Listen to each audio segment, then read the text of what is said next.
Hi and welcome, I'm Andy Miuch and you are watching A News. Here are the headlines. The United States and Ukraine signed the long-awaited natural resources deal. A large-scale Russian drone attack on Odessa kills 2 people, injures more than 15. The 8 countries to use unified payment platform to boost trade.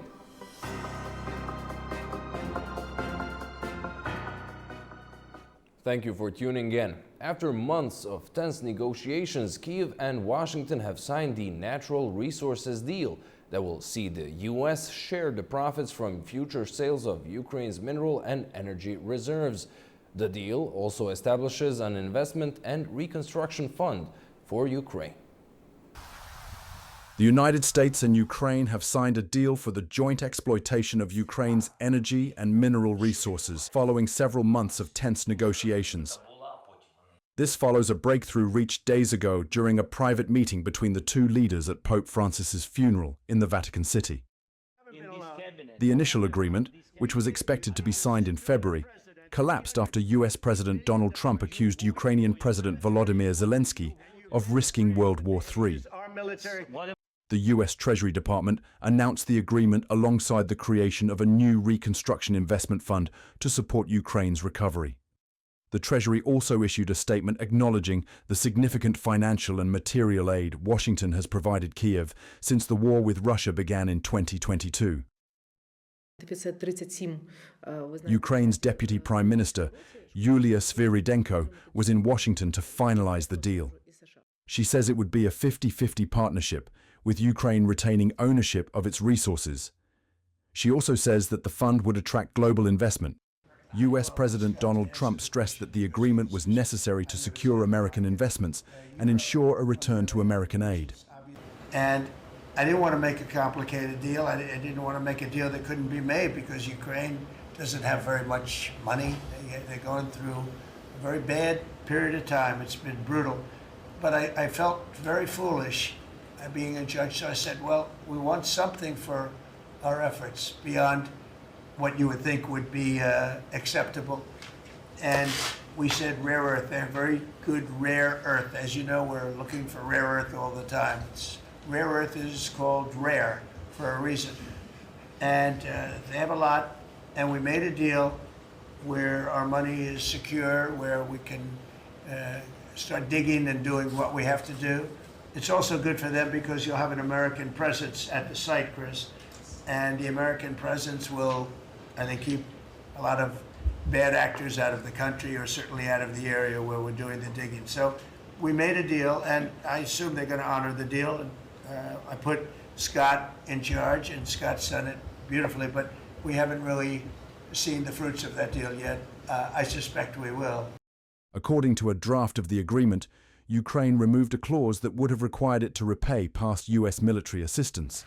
While the deal still needs to be ratified by Ukrainian lawmakers, it includes new US support, such as air defense systems.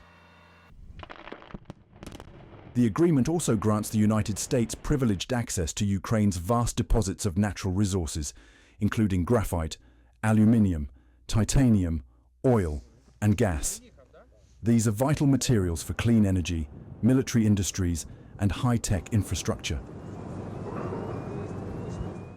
The US-Ukraine natural resources deal also includes provisions for oil and natural gas, but it mostly covers critical minerals.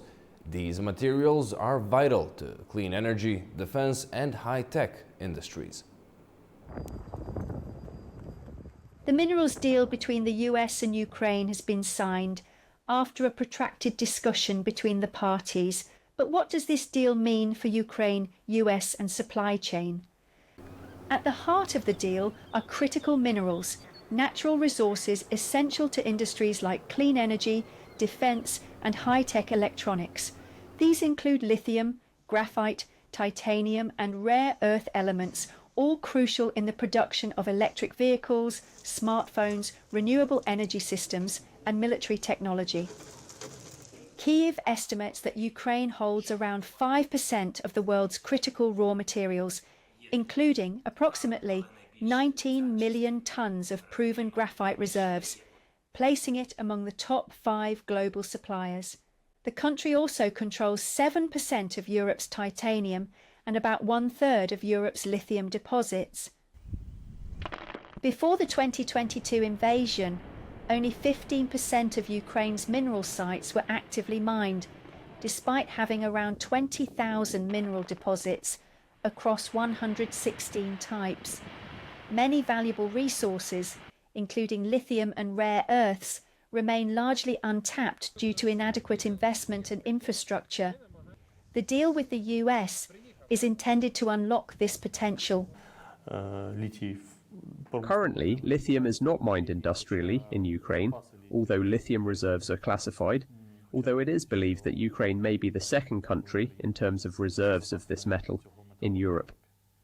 This is not a lot in terms of global reserves, but in terms of diversification of reserves, given that there is a lot of metal in China, this is a very important and strategic point of diversification of raw material supplies.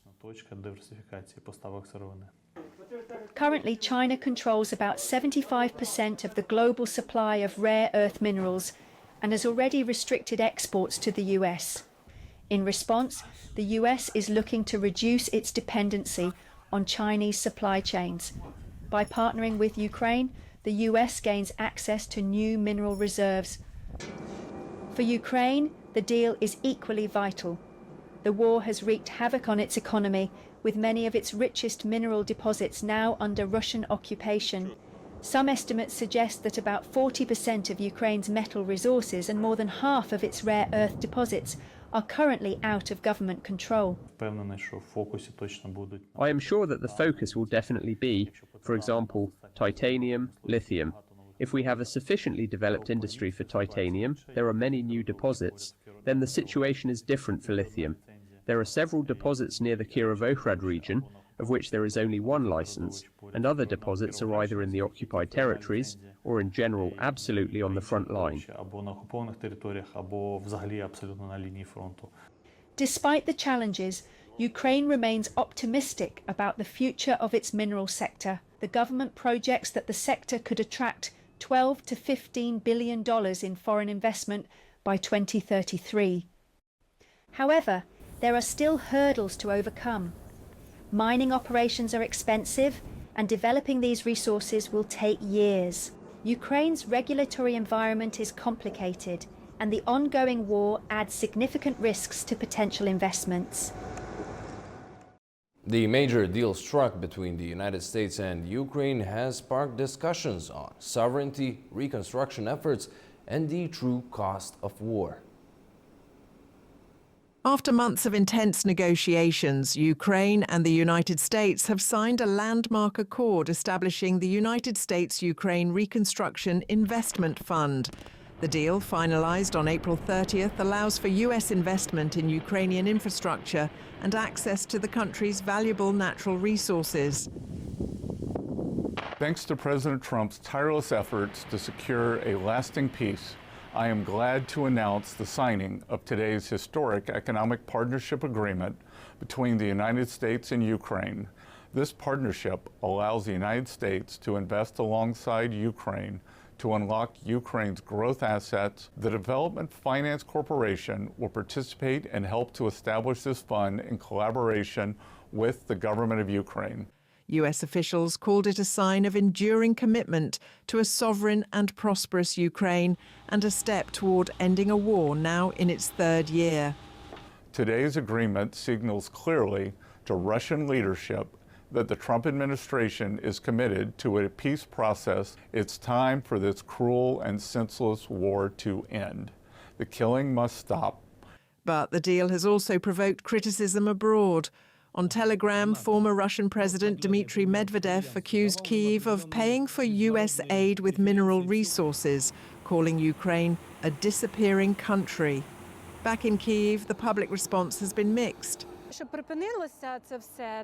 In order for all of it to stop, we have to pay something. We pay with human lives and with Ukrainian resources. Feels like Ukraine is being raped by everyone, and it hurts. If there is a result after Ukraine gives away its resources to the US and there is a ceasefire, then let them take the minerals. While some expressed concern over foreign interest in Ukraine's natural wealth, others saw the agreement as a lifeline. Let's hope for the deal to hold as promised, that it is the beginning of US support and that this war will end finally. The advantage is, as I understand, that by signing the deal, the US have certain obligations in restoring Ukraine. At least these are some guarantees. The deal is also seen as an effort by Kyiv to repair frayed ties with President Trump and the White House after tensions earlier this year. Ukrainian officials hope this partnership will lock in long-term US support for both the military and economic recovery. To talk on the latest surrounding the war in Ukraine, we're joined by Maria Zulkina of the Democratic Initiatives Foundation, coming to us from Warsaw. Welcome. Thank you so much for joining us. First off, now that the deal has been signed after months of negotiations, many have welcomed it as it does not include the past American support and military aid. What is your general sense of the agreement? Hello, good evening. Basically, I think that we have the best possible result if we take into account the starting position of negotiations and the harsh and pretty intense tactics used by Trump administration before. So now we have more or less constructive and rational deal, which is just the first step to establish more technical details in the next 2 to 3 technical agreements, which are to be developed and signed later. However, generally, we have omitted very significant risks and challenges which Trump demanded from Ukraine previously, and basically because of that risk, the deal wasn't signed before. So now we don't speak about giving up on sovereign rights of Ukraine to its mineral resources. Everything is still under the sovereign control of Ukraine. We don't speak about the obstacles for Ukraine's EU membership aspirations. It's directly said in the agreement that there will be no obstacles for that, and in case at some point there will be problems with this fund functioning on the one hand and EU membership requirements to Ukraine, the EU membership requirements will have a priority for Ukraine. And the third and foremost, that all the funds are going to be reinvested in recovery of Ukraine. So from this point of view, I do think we have a pretty good deal. And we do have a diplomatic result. We have normalization of relations with the US on the one hand, and basically Trump can also say that he has won something on American-Ukraine track because there was no victory yet for him.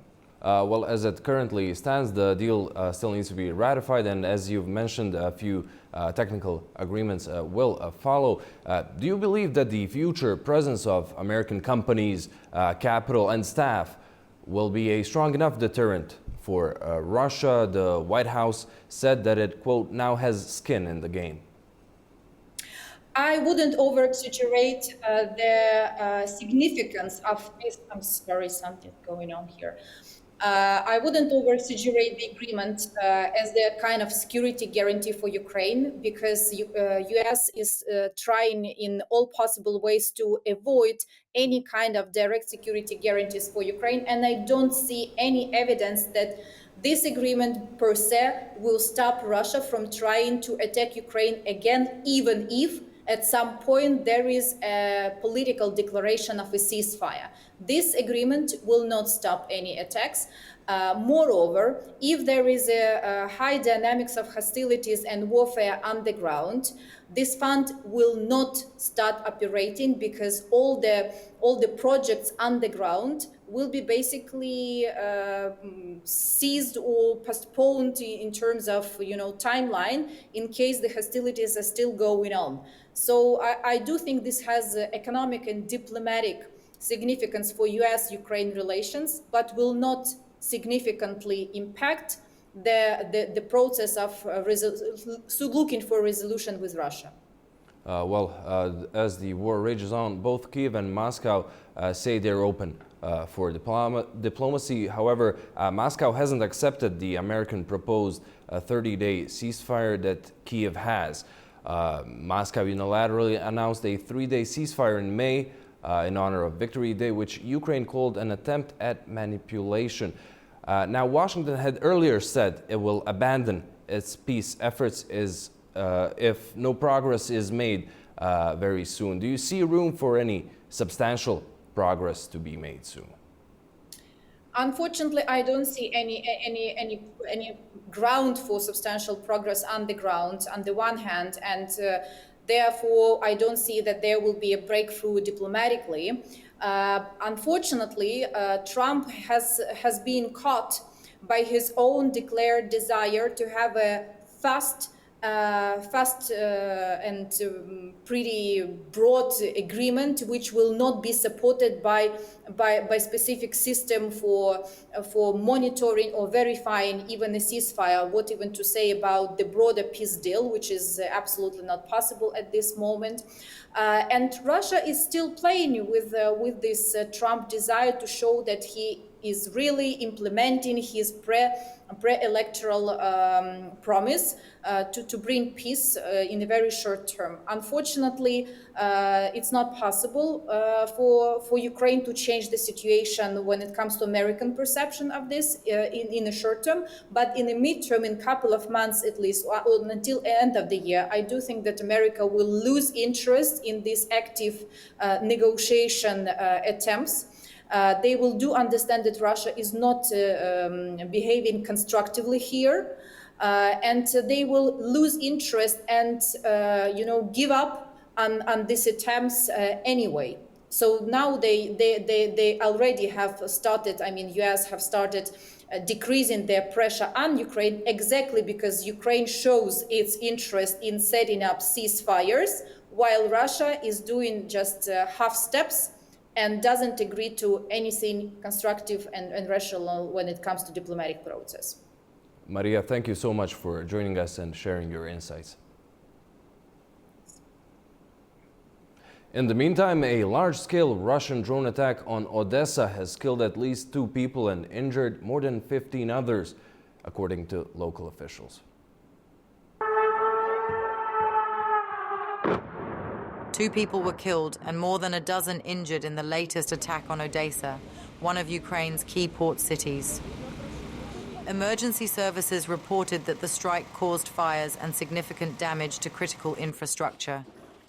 The attack damaged residential high-rise buildings, a supermarket, and a school, according to Odessa Regional Governor Ole Kipa. Ukraine's state-owned railway company reported damage from the overnight drone attacks to its tracks, the contact network, and 3 freight cars. It was also confirmed that one of the individuals killed in the Odessa strike was a railway worker who died in his home during the attack. Ukraine's Air Force stated that Russia launched 5 ballistic missiles and 170 drones in the overnight assault. Of those, 74 drones were shot down, while another 68 reportedly failed to reach their targets, likely due to electronic warfare countermeasures.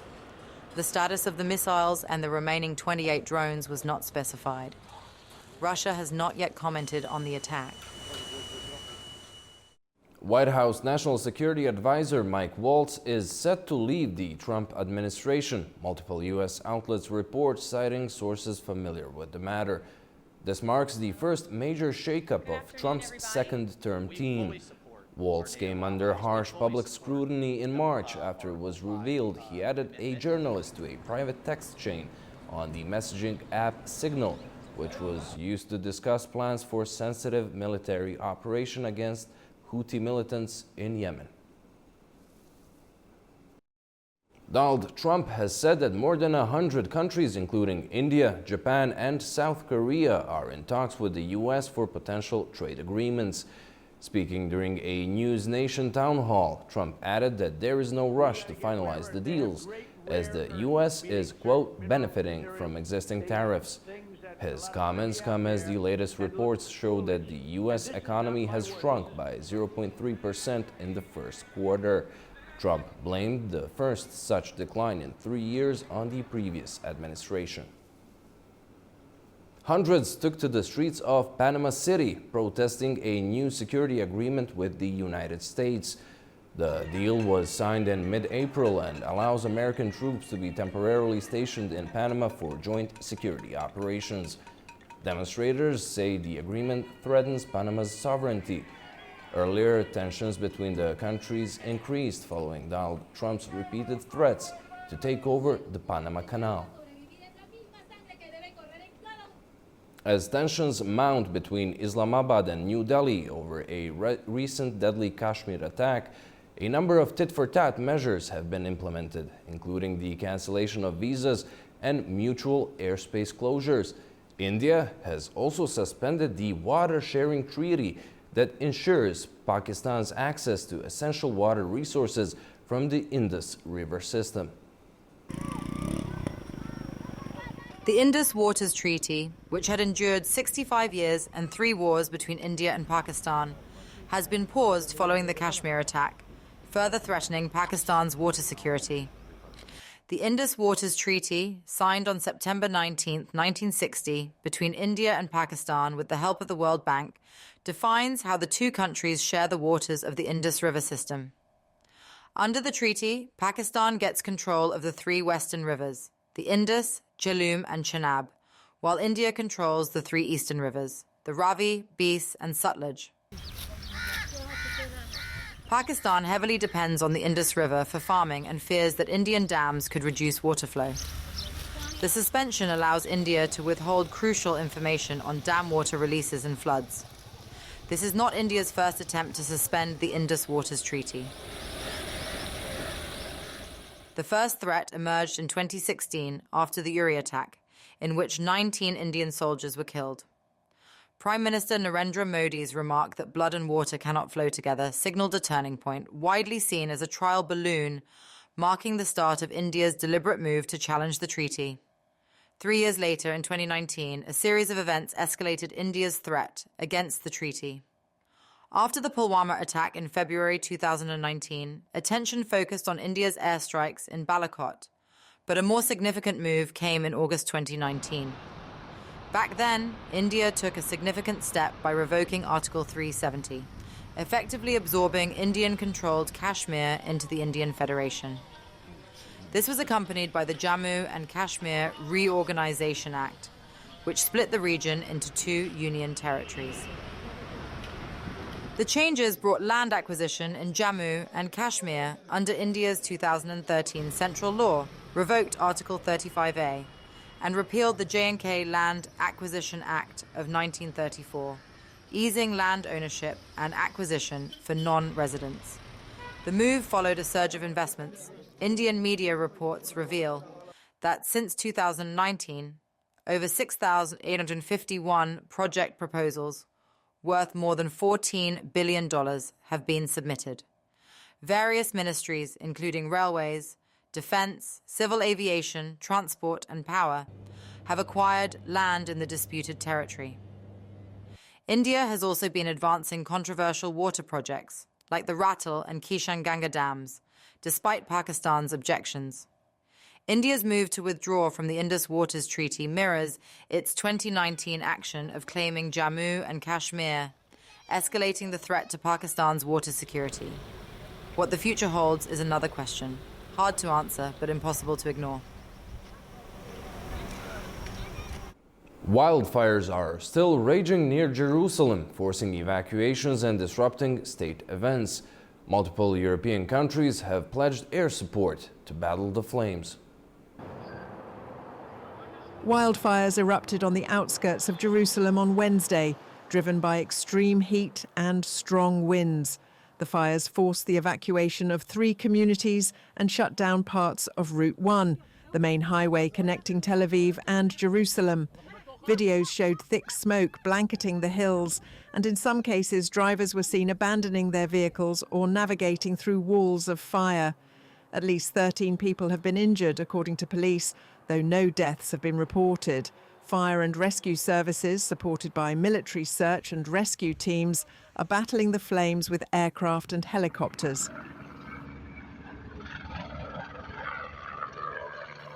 With Israel marking Memorial Day and preparing for its 77th Independence Day, many ceremonies were cancelled, including the main state event in Jerusalem. Prime Minister Netanyahu said Italy and Croatia will send firefighting planes, while Israel has also requested help from Greece, Cyprus and Bulgaria.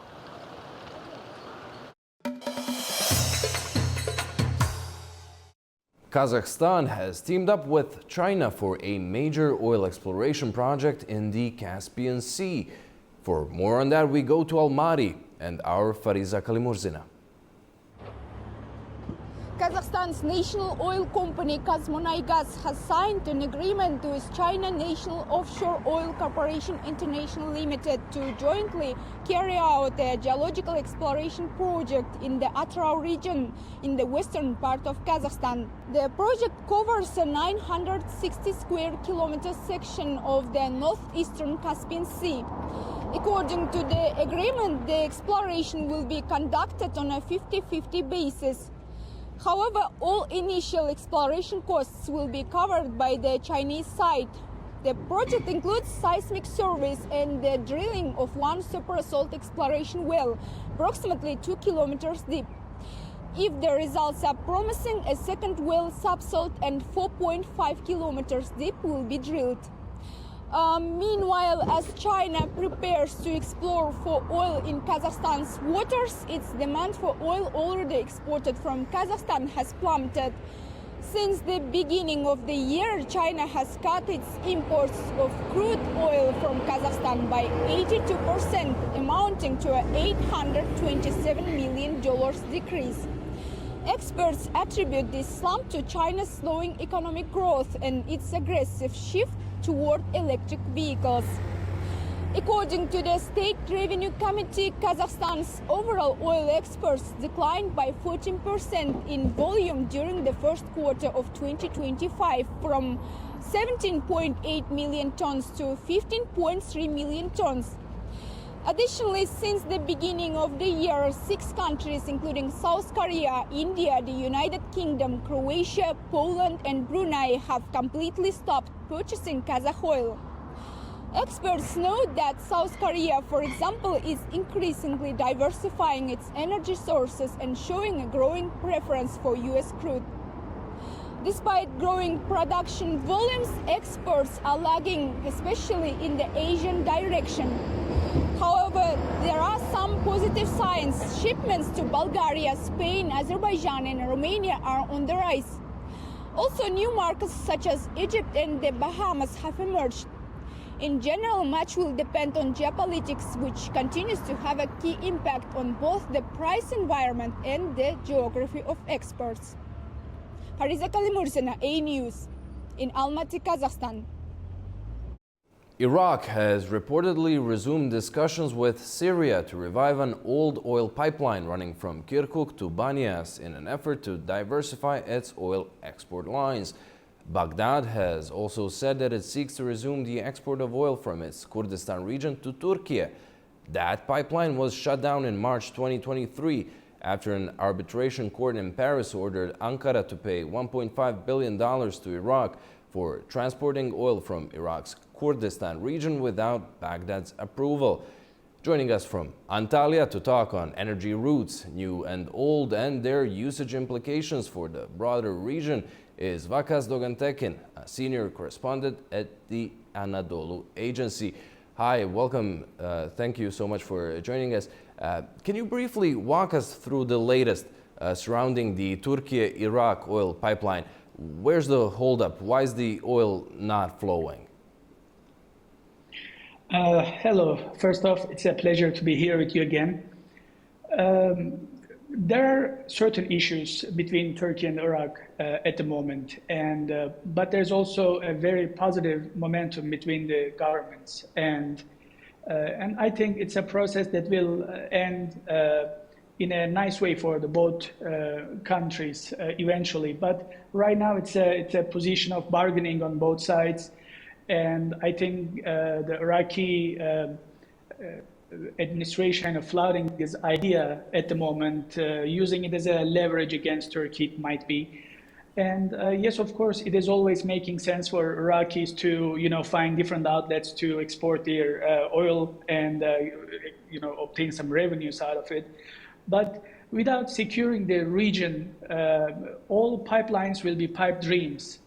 And it is a very, problematic region at the moment. And we have a new Syrian administration for which the Banyas-Kirkuk oil line is the least of its concerns, because there are still a lot of rebellions across the country they are trying to suppress, and there is this constant Israeli violations of its airspace and bombing of its towns.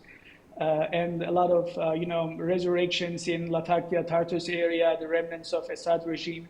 So, and also there is the issue of sanctions on the Syrian administration. So at the moment, talking about such a huge mega project that was dead decades ago, to resurrect it, both countries need billions of dollars, but they lack that money. It's not an oil pipeline that can be rehabilitated. It has to be built from scratch. The Russians tried to rehabilitate it, and then even planned and did some analysis and saw that the cost is too high, and they withdrew from it. Gazprom was interested in the project, but it just failed in 2010s. So it's a mega project that that neither country is ready at the moment. I mean, Iraq. If this Iraq's idea to revive this oil pipeline, we always know Iran is always interested in reviving this oil pipeline to carry its own oil from Kirkuk to Banyas and to world markets. But it's a very premature project. I mean, it is very early, too early to talk about this, and for the current circumstances, there's the issue of El Hol camp in Syria, where the ISIS terrorists and their families live, most of whom are Iraqis. So there's a huge security gap in the region, and building such a project requires a lot of confidence, a lot of security, and that is something Iraq and Syria and regional countries have to get together and solve. And as you remember, in March, early March, Turkey, Syria, Jordan, Iraq, and Lebanon, they got together, and they brought this new initiative of security in the region to combat ISIS and to widen development and cooperation in the region. So I think it's just a wait-and-see game. It's not even proper to talk about such a mega project between Syria and Iraq at the moment, I believe. Well, as you've mentioned, there are some more pressing issues. Thank you so much for rounding up all the details for us. You're welcome.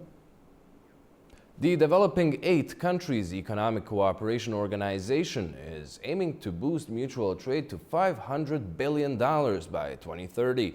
Plans were also announced for a new cross-border payment system.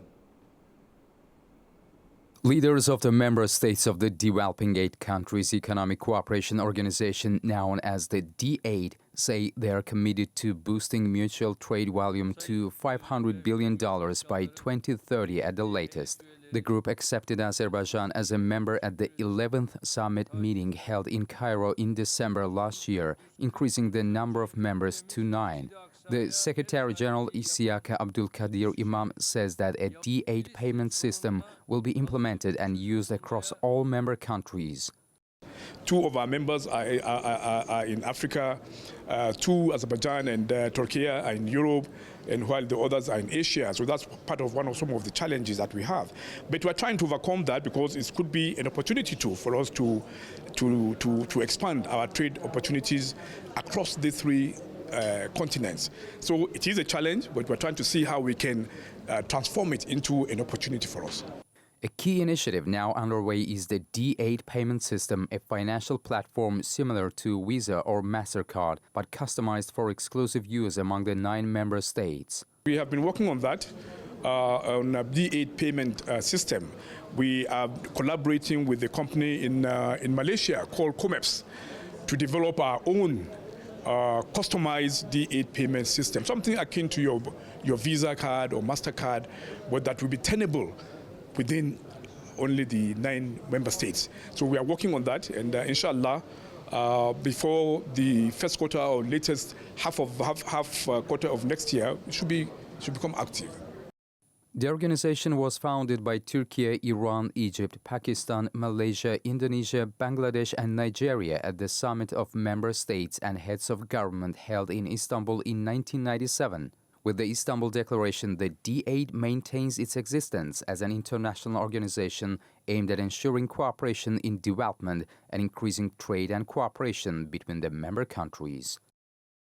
Now to Afghanistan. The country passed the 10,000 mark when it comes to welcoming commercial containers from China via the rail corridor passing through Central Asia. Tamim Bahis reports from Kabul. A major milestone in regional trade was marked at Afghanistan's Herat port, where officials celebrated the arrival of the 10,000 20-foot commercial containers from China via railway. The shipment is part of the quadrilateral economic corridor linking China, Kyrgyzstan, Uzbekistan and Afghanistan. The press conference and ceremony brought together key figures, including the Deputy Minister of Railways from the Ministry of Public Works, the Chinese ambassador to Afghanistan, and representatives from several foreign nations. Established in 2022, this rail corridor connects with China through the Herat-Mazar-e-Sharif line in northern Afghanistan. Since its launch, approximately 10,000 containers have been transported between China and Afghanistan, an achievement hailed as a step forward in regional integration. Officials say the corridor is not just about trade, it's about transforming Afghanistan into a vital transit hub. According to the Ministry of Public Works, such infrastructure enables faster, safer and more cost-effective transport for traders. With additional corridors in development connecting South Asia to Central Asia and beyond, Afghanistan is poised to benefit significantly. A senior Taliban officials recently stated that once these railway projects are fully operational, the country could earn up to $600 million annually in transit fees. As regional connectivity deepens, Afghanistan's role in global trade may shift from landlocked isolation to strategic crossroads, ushering a new economic opportunities for the country and its neighbors. This is Tamim Bahis in Kabul for A News. 2 more mass graves were uncovered in Azerbaijan's Karabakh region, one near the city of Shusha and the other along the Asgaran-Khojali road, thought to hold the remains of civilians that went missing during the First Karabakh War.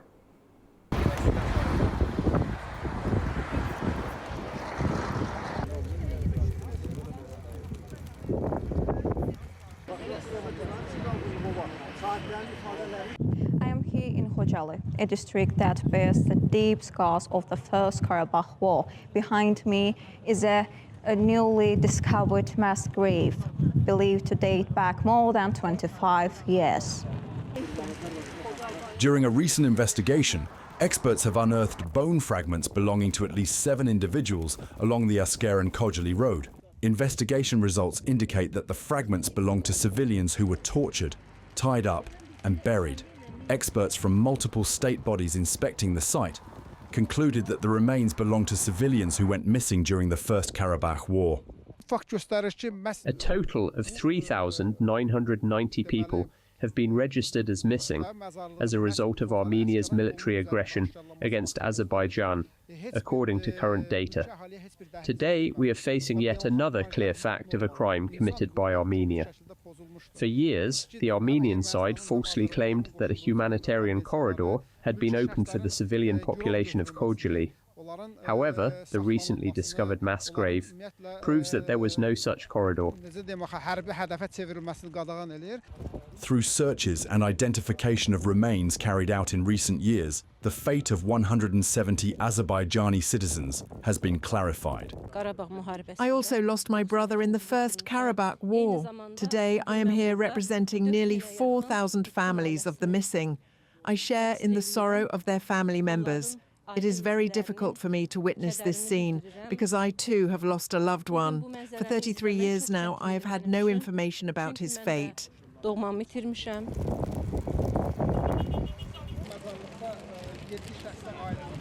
The cultural heritage here has been seriously damaged and looted. These crimes were committed by Armenia and the individuals representing it. Bringing those responsible for such crimes to justice is a well-established principle in international law.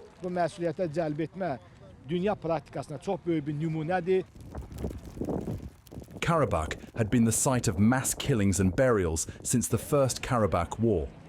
During the war, the Armenian military occupied Karabakh, a territory internationally recognized as part of Azerbaijan, and 7 adjacent regions, including Khojaly.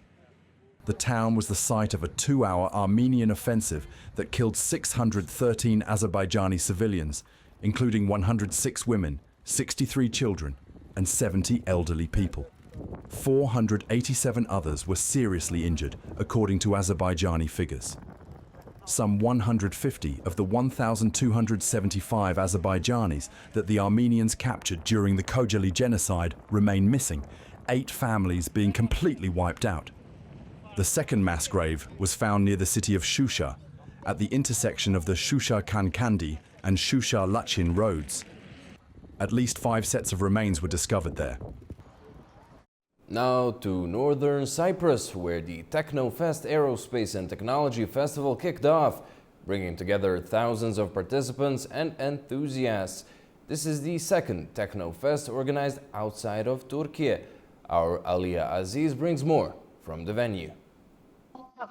Today marks the exciting first day of the 2025 Technofest Aerospace and Technology Festival, held this year at the Old Ercan Airport in Nicosia, the capital of the Turkish Republic of Northern Cyprus.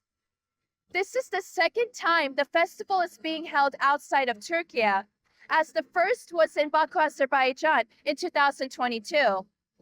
This year, over 47,000 participants from 22 countries applied to take part in Technofest in the Turkish Republic of Northern Cyprus. The skies came alive with roaring engines as fire jets and aerobatic teams performed breathtaking stunts, showcasing the latest in Turkish aviation. The Akıncı, Soloturk, Hurkuş aircraft, and the T-129 helicopter amazed onlookers with their powerful displays. These aerial performances underscored Turkey's innovation, engineering skill, and pride in its aerospace and defense sectors. At the main stage, Technofest chairman and Baykar CTO Selçuk Bayraktar stressed the importance of Northern Cyprus as a beacon of tech progress. He also called for deeper cooperation across the Turkic world to foster innovation. The Turkish Republic of Northern Cyprus President Ersin Tatar expressed hopes for Technofest to gain global recognition, emphasizing technology's role in construction, and thanked Azerbaijani President İlham Aliyev for hosting Technofest 2022 in Baku. What's most exciting? This festival brings together innovation, inspiration, and national pride. You can feel the energy as people of all ages explore the future right here. This is Alia Aziz, reporting from Nicosia, Turkish Republic of Northern Cyprus, for A News. Well, that's all we have for you for now. Thank you so much for watching, and do stay tuned to A News.